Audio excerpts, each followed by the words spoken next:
Welcome back to Sports Extra. It's been an eventful weekend for the Wisconsin Timber Rattlers, so why not bring in manager Matt Erickson to chat all things Timber Rattlers? So Matt, how's it going? Doing good. I'm glad I got the A squad today. Usually I have to talk to Berkey. Yeah, right? A squad, I like it. Yeah. Well, you guys, I mean, it's been kind of an eventful weekend. The weather postponed everything. West Michigan, that game on Saturday was postponed. You guys lost power. Were you guys able to do anything fun at the stadium without power at all this weekend?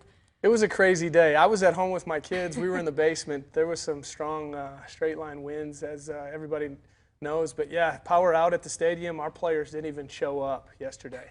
I told them to stay away, and then Rob told us that the game was canceled, that we'll have 2 tomorrow, and it was in question if the power was going to be on today. And then finally, about 11:15, the old T-Rats came through. They invested some money into a generator and got the power, got the lights on, and the power up and running. Is it a little eerie, though, at the stadium with no lights, no electricity and all that stuff?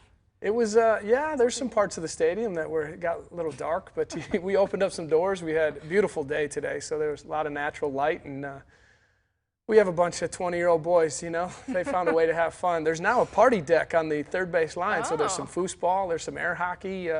Yeah, come out and see the party deck on the third base line at the Timber Rattlers. I have to film that, though. All right, well, because of the weather, like you mentioned, you guys had to play a doubleheader today against the Whitecaps. So let's take a look at some of the highlights from Game 1 of that doubleheader. It was a quiet game until that third inning, though. Rattlers threatening with the bases loaded, and David Fry skies one to left center. This nearly went out of the ballpark, but it'll play to pair instead. I mean, David Fry's really been playing so well at the plate for you guys this year. Yeah, he's been one of our power hitters in the middle of the lineup, and he's been able to come through more often than not, and here's another example with the bases loaded. Yeah, I mean, Gabriel Garcia there as well just misses taking one out himself. Instead, he will settle for the sac fly, and it's a 3-run game. Now, West Michigan got one back, and we're looking for more, but Scott Sunich slams the door shut. He went 6 innings and allowed just 2 runs today. Great effort by him on the mound as well, huh?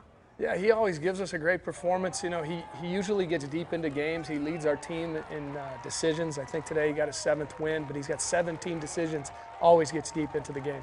Well, some insurance in the 5th. Gabe Garcia again to center. This time, Jesus Luana will score, and of course, Jimmy Nelson comes down to nail the win in the 7th. West Michigan did get to him for 1 run, but he will finish with the strikeouts, and you guys take Game 1 6-3 and Game 2 6-4 to earn the doubleheader sweep. So not bad for 2 postponed games, right? Playing doubleheader. Yeah, it's always nice to go to the yard to get 2 wins. It was great to see Jimmy out there again.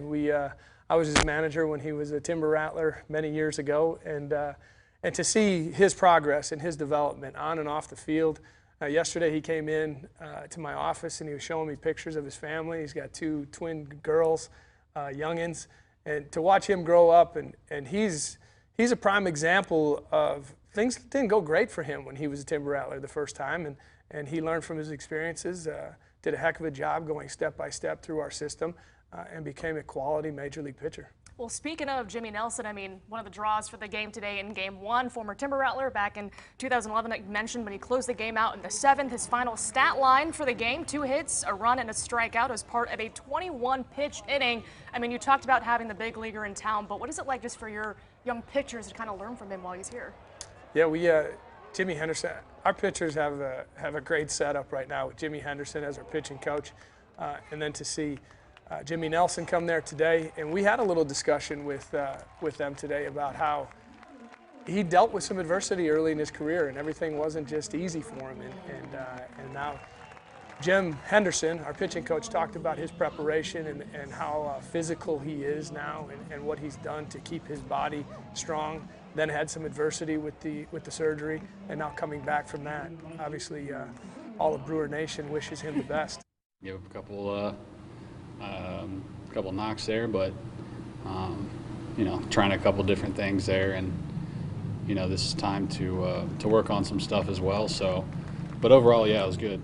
You know, able to mix in some early count-off speed to some hitters and throw all my pitches. I mean, it feel good, and it's just looking forward to the next one. Well, one guy making moves is your former shortstop and the Brewers' #2 prospect, Bryce Tiding. A few weeks ago, he walks it off here against Beloit, and after this game, he gets promoted to Carolina. I mean, did you see this coming with how well he's really performed for you guys all year? Yeah, we had it. We knew that he was going to get called up after that game, and his body of work over the first half of the season was very consistent. he affects the game in all areas, offensively, defensively. He's a weapon on the bases. And it was ironic enough that the stage was set. He walked it off and then gets called up after the game. Of course, and in 82 games, his stat line batted .287 with 31 RBI. Well, Terang was one of the many talented players on your roster. David Fry, like we talked about earlier, also playing well. And with your doubleheader sweep this afternoon, you guys are now sitting at 500 on the year, so with just over about a month left in the season, kind of what's your overall assessment of your team so far? We lost a lot of close ball games early in the season. I think at one point we were 1-9 or 1-8 in one-run games. And I think that experience early in the season has now helped us. We've executed much better late in games. Fundamentally, on the defensive side of things, we're taking care of the ball really well. Pitching, we have some roles now in our bullpen. I don't know if it's good or bad, but we haven't had a tremendous amount of people get called up. So we have a young team to start with. We're the second youngest team in the Midwest League, and now this team has been able to play together for the majority of the year. And you're seeing more consistency on the field.